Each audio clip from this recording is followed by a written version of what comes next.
Mishnah 9. Rabbi Yaakov says, Hamahalich b'derech v'shoneh. A person who's walking down the road and he's shoneh, he's reviewing, he's learning. Umafsik mi mishnato. And he takes himself away from his learning.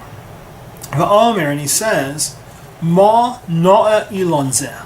What a beautiful tree this is. Uma na'eh nir zeh. What a beautiful farm this is. Ma'ali alav hakasuv ke'ilu mischaya b'nafsho. Right? It's as if he's committed suicide. He's destroyed his own soul. Extremely harsh. Seems pretty hard. Here's a guy who's walking down the road and he says, wow, look at that cool tree. Lightning comes down and goes, psh, kills him. How can that be? It seems unsensible. So here's the idea. So every day we say Shema in the morning. Right? So we make 2 brachos before Shema. You say them every day. Do you remember what the brachas are?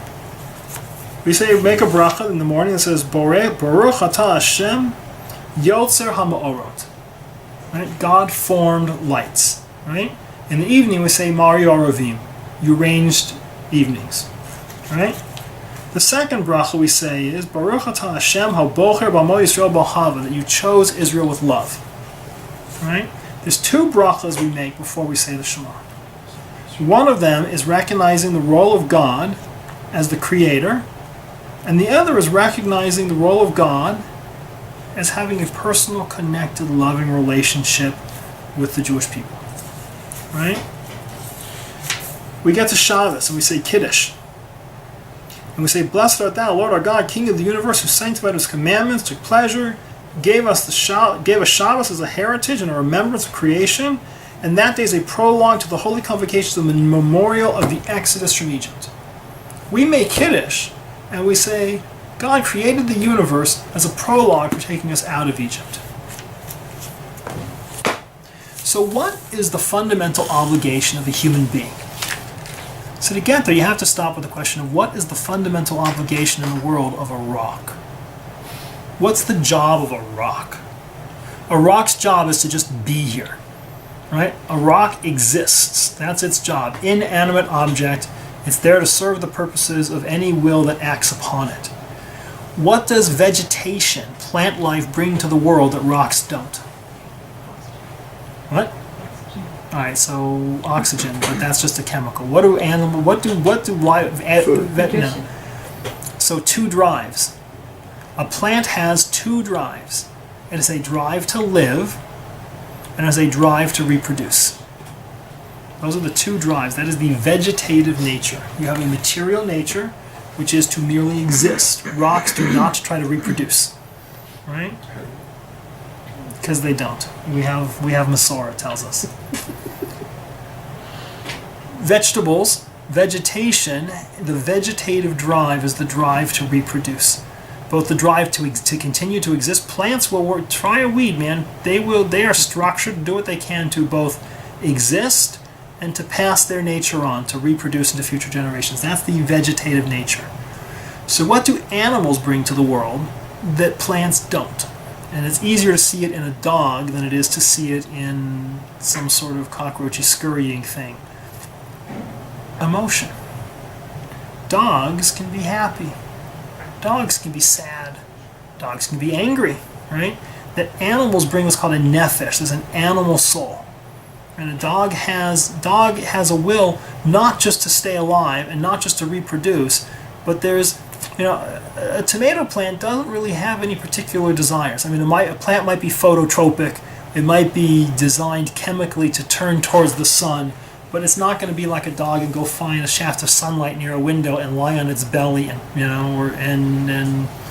right, or a cat purr, right? That animals have a rich emotional life. They have a soul, a nefesh, right? I'm sure it's a different kind of soul in a cockroach than it is in a dog, but we'll stick with mammals because it's easier and clearer to see. So how should a dog approach a piece of meat? A dog sees a piece of meat, it should run over and go, "Argh," and bite it and chew it up and gulp it and enjoy it. The job of an animal can take, the pleasure in the world. That's its job.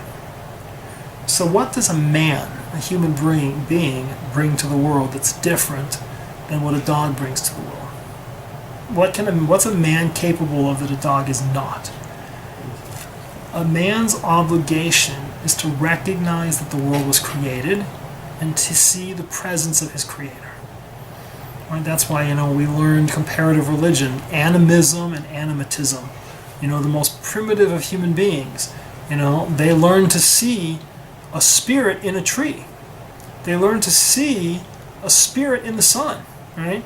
That you either see, the first level was animism, where they saw individual things having some concept of spirituality, some higher connection, or animatism, where they then divorced that from the thing itself and brought it to a higher level, a polytheistic kind of approach to life. But the job of a human being is to see God reflected in the world. That's what human beings were created for. You have an obligation to walk down the road of life and say, what a beautiful tree that is. You have an absolute obligation to walk down the field through the road of life and say, what a beautiful farm that is.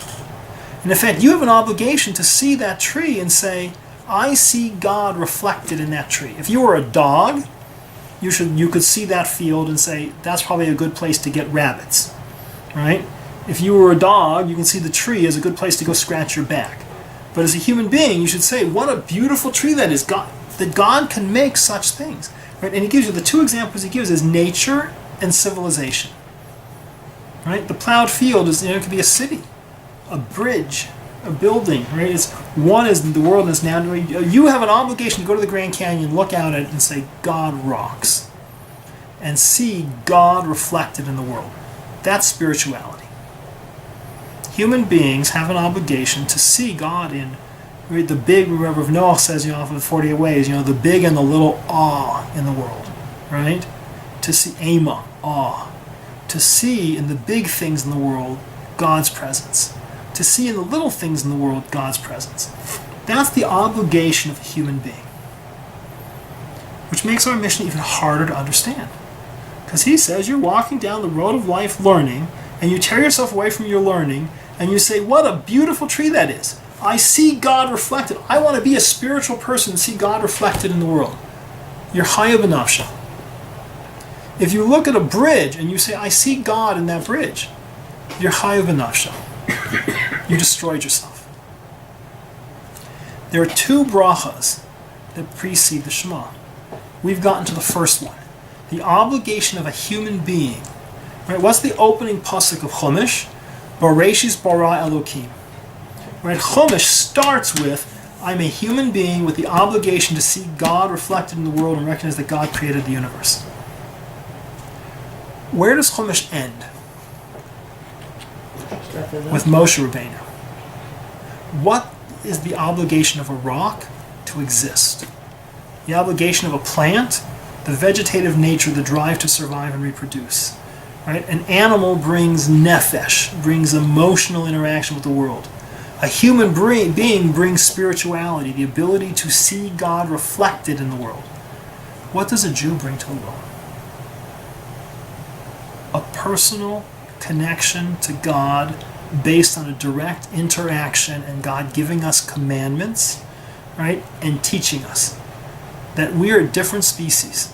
Our job is to have a direct interaction with God. God doesn't want us to see Him reflected in the world. God says, here's what I am. Here's what you are. Here's what I want from you. Here's what I expect from you. Here's the possibilities. He doesn't leave it for us to try to shush it out, suss it out from fields. God directly expresses to us what it is that He wants from us, and we can have a direct personal connection and interaction with God by learning. You learn a Mishnah, God is saying, He's laying it out reasonably clear how you should look at the world. Our Mishnah doesn't say if a person, see, we saw a Mishnah a few Mishnayot ago, this is a person who lies awake in his bed at night and turns his mind to nothingness, right, who tries to kill time is Chaya b'nafsho. Our Mishnah does not say a person who's walking down the road and says, what a beautiful tree. There's a person who's walking down the road, learning, in a direct, connected relationship with the creator of the universe who makes demands upon him, who says, sir, here's what I expect of you. These are your obligations. Here's what's necessary for you. If you break away, it says, umafsik mi mishnato. If you break away from your learning and say, listen, boss, I don't want the burdens. I do not want to be commanded. I do not want to do mitzvot. I do not want to have a direct connection with you where you're going to tell me who I am and what my life is about. What I want is to be spiritual. I want to be a godly person. I want to taste holiness in the water. And what you've done is you have taken the whole process of Torah. The process of Torah starts with Bereshit, with the human obligation to recognize God. But it ends with God speaks to us through a prophet and gives us commands. God takes us out of Egypt. What are the two brachos before Shema? Before you can say Shema Yisrael, Hashem Elokeinu, Hashem Echad, before you can say God is one, you have to recognize I started as a human being recognizing God as the creator, but I have moved on to a Jew who says God has a relationship with me. He wants good for me. He gives good to me. He commands me. He speaks to me. He teaches me. He instructs me. Those are the two brachas, right? The bracha of Kiddush is what Shabbos is about. Shabbos is not about creation. Shabbos is about God created the world in order to get us to the point where He can have personal intervention in our life. There are plenty of people we discussed today who like the idea of, God's just kind of fairy Mary out there, right? It's like, no. God, and they can't hear the concept. God is directly involved in your life and gave you commandments and He teaches you. A person who is walking down the road of life on a path where you are learning what God wants from you and expects from you, and He's interacting with you and you're accepting those burdens, and you throw that away because you'd rather have a loosey-goosey, easygoing life of just seeing spirituality and holiness in the world, you have absolutely reversed the process of creation, you've reversed the whole process of Torah, and you've torn your soul down a level. You're chayav b'nafsha. That's why it says, "Hamahalach b'derech v'shoneh." You're walking down the road of life and learning. Umafsik mi mishnato, and you break away from your learning, and then you say, "What a beautiful tree God made! God makes cool trees. Doesn't mean I have to do mitzvahs, right? What a beautiful field that is. Doesn't mean I have to be honest or live with integrity. I'm a spiritual guy, right? I'm a very spiritual guy. I passed all the spirituality quizzes in all the magazines. It says, Ma'ali Alav, we consider it as if you're Hakas, we consider it Ki'ilu Machayev Nafsha. You've destroyed your own soul. So that's our mission.